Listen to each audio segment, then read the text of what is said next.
Banua Saro Tou ade ba Gulidanö satua irono aoi mate mano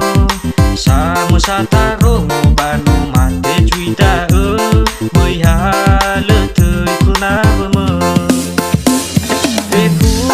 Niha Yesu jama toro waraheta wisami ama jangan soge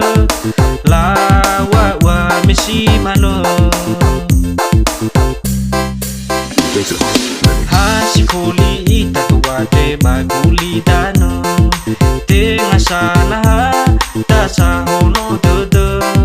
ada tafore ke bangalui bangurifi ke Yesus ke dede Niha Yesus jama tere waraheta wisami ama jangan soge lawa wa misi mano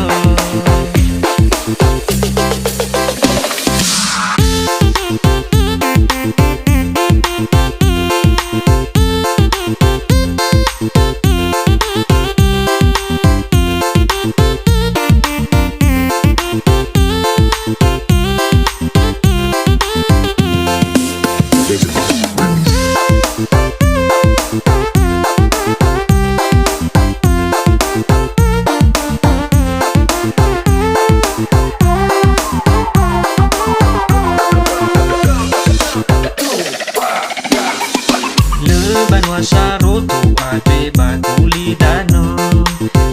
satua irono aoi mate mano samo sataro mo banu mate juida mới hale thời kuna mo Niha Yesu jama tere